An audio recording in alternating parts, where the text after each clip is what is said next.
Chapter 89 of Married Thrice to Salted Fish. An hour later, Shu Junyan arrived at the palace. He was led by the eunuch to the imperial garden, where he saw not the emperor but a pair of outstanding men. Shu Junyan was not at all surprised. On the contrary, he was even able to talk cheerfully and joke with, "Ever was it that great beauties accompanied heroes? Seeing the two of you from afar, I must be forgiven for thinking I have entered into some painting of a beauty." If Imperial Physician Lin had worn plain white, enhancing each other's beauty with this winter snowscape, that would have been even better. As he said that, he nodded his greeting to the two of them. "Greetings, General Gu, Dr. Lin." Lin Qingyu went straight to the point. "I invited the national teacher to the palace because I would like for you to perform a divination for General Gu." Shu Junyan raised his eyebrows. "It was actually Imperial Physician Lin who called me, but the officials who came to Chanseng Temple clearly said that it was the Emperor who wished to see me. Is there some sort of misunderstanding?" Gu Fuzhao said, "What's the difference? The Emperor is occupied with a myriad of state affairs. Naturally, he cannot attend to everything personally. My wife and I are acting under orders. Is there something the national teacher is dissatisfied with?" Shu Junyan said in a playful tone, "I would not dare. May I ask Imperial Physician Lin, what regarding the general would you wish me to divine?" Lin Qingyu said, "I would like the national teacher to divine for the general what you divined for my late husband, young Master Hao." Shu Junyan looked embarrassed. "This, I'm afraid it would be improper." Lin Qingyu's eyes twitched. "And why would that be?" "I perform only one divination for each matter. That's all. I used Zhang Gongxi's 8 characters to find out whether he was destined to die 2 years ago. That was the divination." Shu Junyan's expression remained as usual while he mentioned the name Zhang Gongxi, as though it were already a consensus among the three of them. Now General Gu wishes for a divination on the same matter. Might I ask, is General Gu intending to use his own 8 characters or Zhang Gongxi's? If it is the former, General Gu already died in battle 2 years ago. If it is the latter, using the same 8 characters to forcibly perform a divination would be akin to catching the moon on the water. Lin Qingyu sneered. As expected, the national teacher is all-knowing. "Dr. Lin offers undue praise," Shu Junyan said with a smile. "I simply know a little more than others." "Being in possession of such superhuman skill, why can you not perform 2 divinations?" Shu Junyan said, "The way of heaven is not for us to see. To be able to see it once is already a blessing. Repeated scrying might well result in disaster." "Ridiculous," Lin Qingyu said coldly. "I must insist that you perform a divination today." Shu Junyan was helpless. "As I have already said, were I to forcibly perform a divination, what we glean will not be of the way of heaven." "Qingyu," Gu Fuzhao grabbed Lin Qingyu. "Talking with him is useless." Last year, on the anniversary of Lu Wancheng's death, Lin Qingyu woke up in the middle of the night, completely distraught. It took a lot for Gu Fuzhao to be able to coax him. He even wrote him a letter of guarantee. What Lin Qingyu didn't know was that Gu Fuzhao went to Chanseng Temple alone the next day, insisting that Shu Junyan perform a divination for him. He practically had his blade to Shu Junyon's neck. Regardless, all he got were the same excuses as today's. Lin Jingyi swept his eyes away coldly. You already knew? Gu Fuzhao was non-committal. He said, if the national teacher truly knew all about life and death, he should just change his name to Shu Book of Life and Death Junyan. In the end, all he is just another mortal. The things he can know of are limited. Shu Junyan smiled and said, as expected of one who has gone through life and death, the general truly sees things clearly. Life and death, wealth and poverty, these are all destined. I hope that Imperial Physician Len will not insist. Lin Jingyi's gaze turned sharp.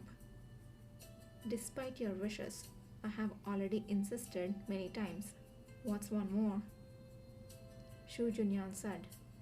Then all I can ask is for Imperial Physician Len to trust Jiang Gongxi. He was chosen by heaven, traveling from afar. Naturally, he has his own strengths. Although I cannot divine Gu Fuzhao's fate, I'm willing to believe in Jiang Gongxi. The favored son of heaven will be unexpectedly rescued from desperate situations. The national teacher is still the same, Gu Fuzhao groaned. Listen to your words is 10 years of study in vain. Shu Junyan said with a hearty smile, you flatter me, you simply flatter me. Gu Fuzhao had yet to express his position about undertaking a military expedition. More and more letters to Emperor asking for battle assignment reached Lin Jingyi's hands.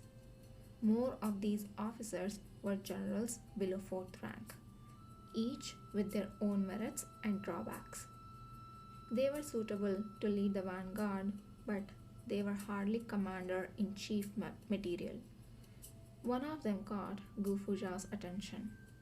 Wu Yuyan, Wu Gonggong's grandson, a 17-year-old general who was currently training in the Imperial Guards. Wu Yuyan, Gu Fuzhao said. Wu Gonggong's grandson?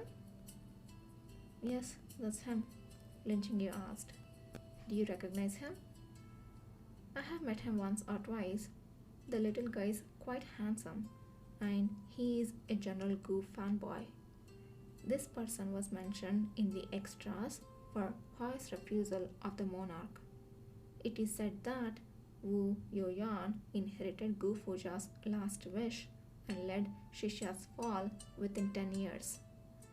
I once entertained the thought of recommending him to be sent to the northwest, but he was too young. He wasn't developed yet. In the original book, he suffered numerous defeats in his youth. It was only past the age of 25 when he became increasingly steady, gradually revealing his talent as a general. Lin Jingyi said, 17 years old, the same age as you when you first came to the Daiyu. Gu Fuzhao smiled and said, yeah, when I was 17, I was raising birds and playing Tao Hao in the house mansion. Well, here we have someone already thinking about winning honor on the battlefield. Lin Jingyi asked, do you want him to go? Gu Fuzhao said, given his current qualifications, he certainly qualified to command, but being a vanguard shouldn't be a problem. After Lin Jingyi weighed the matter and said, if he wants to go, then take him with you.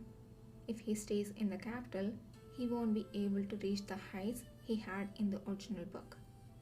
One doesn't attain something like that without experiencing the storm. When you arrive in the northwest, look after him a bit. Don't let him tread the old same road and act harshly for the sake of momentary impetuousness. Gu Fuzhao grasped the main point. So, You're agreeing to let me go? Lin Qingyu said indifferently. Whether I agree or not, wouldn't you still go? Gu Fuzhao gave a low laugh and said, Life is already so difficult as is. There are things that Dr. Lin shouldn't expose. Early the next morning, in the main hall, Gu Fuzhao, down on one knee, said sternly, During this time of great peril for the Dayu, this minister is willing to put his own life on the line to keep the Northwest safe. This minister, Gu Fuzhao, asks for battle assignment.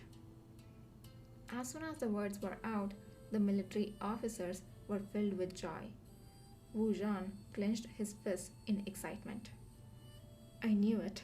I knew it. What did I say? General Gu would never simply sit back and watch. With General Gu in the northwest, retaking Yangliang will be just around the corner. General Gu, you must cut out the tongues of those Shishya scoundrels to avenge General Zhao. Wu Gaogong showed a gratified smile. The corners of Shirang's lips ticked up silently. A secret calculation flashed in his eyes. Even the Empress Dowager Wan had an expression of relief. Everyone was happy that Gu Fuzhao had taken the initiative to ask for a battle assignment. Only Lin Qingyu, standing behind the dragon chair, looked down at the ministers, his eyes gloomy. The emperor's imperial countenance looked well pleased. He immediately granted Gu Fuzhao's request for assignment. Furthermore, he appointed Wu Yoyan as vanguard. There wasn't much time left until Shishya's threatened day of slaughter. The Son of Heaven gave Gu Fuzhao 3 days to prepare. 3 days later, Gu Fuzhao would lead the reinforcements from the capital to the northwest. Before the expedition, Lin Qingyu and Gu Fuzhao each had important things to do. The servant on night duty have not brought hot water to the master's bedroom for many nights. It can easily be seen where these two thoughts were. At that time, the general's mansion, rather than be gloomy and dismal, was actually blanketed in an atmosphere of awe. Huan Tong and most of the household thought that the general's expedition was a matter of lofty sentiments and great aspirations. They believed he would return triumphantly in the future, while women like Hua Lu worried about sightless blades on the battlefield. After all, the general's numerous wounds didn't simply appear out of nowhere. However, they couldn't do much. All they could do was put a lot more care into the stitches they sewed on the general's clothes. Lin Qingyu met 2 people in succession in the mansion. One was Hu Ji. Hu Ji used to be the favored imperial physician of the former crown prince and Chen Shi, but these two parted from the former emperor. Concubine Chen moved to Jinyang Garden, and with no prince or concubine in the palace, Hu Ji found himself with a lot more time on his hands. Part of his time was spent on treating the palace maids and eunuchs. Lin Qingyu asked Hu Ji if he would be willing to accompany the army as their medic. Hu Ji agreed instantly. The Northwest had just experienced several major defeats, and along with it, countless casualties. This was where his skills would be best put to use. As a doctor, Hu Ji would advance courageously to wherever he was needed. Hu Ji's medical skills drafted most of his peers. Moreover, he has been Lin Qingyu's good friend for many years. Lin Qingyu could trust him. After that, Lin Qingyu wrote another letter and asked Zhang Shiquan to take it to Zhu Yongxin in Shujiao. When Shen Haoshi bid him goodbye, he told him that Zhu Yongxin would know his whereabouts should he seek him out for something in the future. Shen Haoshi, though unversed in the art of war, was skilled in martial arts. He has spent his life learning skills of assassination, of protection, needed to serve as shadow guard to the royal family. If he was willing to go to the northwest to help Gu Fuzhao, Lin Qingyu would be greatly relieved. While Lin Qingyu was exhausting all his thoughts and ingenuity, the numerous military officers were at the cavalry camp, holding a farewell dinner for Gu Fuzhao. Drinking alcohol was not allowed in the barracks, so they simply roasted a freshly slaughtered, fattened sheep and used tea instead of wine, wishing the general a great victory and triumph return. From the looks of them, it seemed that they genuinely felt that as long as the undefeated Gu Fuzhao goes to the northwest, all the problems would be solved. Wu Gaogong patted Gu Fuzhao on the shoulder and said, "Brother Fuzhao, I will be entrusting my incompetent grandson to you. That kid has been learning the ways of the battlefield with me since he was a child. He has some real ability. On his first campaign, I'm not asking that he make any grand accomplishments, only that he not hold you back." Gu Fuzhao responded with a slight smile, but in his heart he was urging Wu Yuyan to grow quickly so that he could take him to win while lying down. "General, I'm sorry. I shouldn't have said that you were. Wu Zhan heaved a great sigh and said, ashamed, "I hope that the general, in his moral superiority, not take to heart the offenses made by a base person such as myself. I ask that you not lower yourself to my level, to that of poor." Gu Fuzhao said, "Of course, but I need you to stay in the capital and help me with something." "The general need but command. I shall shrink from no sacrifice." Gu Fuzhao cast him a meaningful look, and Wu Zhan readily took the hint. The two moved away from the crowd and went to a secluded place. Gu Fuzhao said, "I'm going to the northwest, and I do not know when I will return. Truly, I worry about leaving my wife alone in the capital."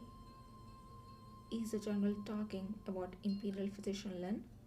Wu Zhan couldn't understand. "Imperial Physician Lin is favored by both His Majesty and the Empress Dowager. What could possibly happen to him?"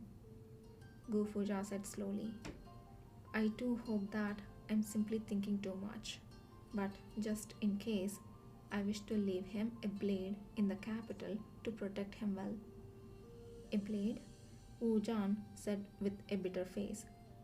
"General, if you have something to say, just say it directly. My mind is not one for twists and turns." Gu Fuzhao lowered his voice. "I want you to hide a group of soldiers in the capital for me." For hot-blooded men, tea was fundamentally unsatisfying.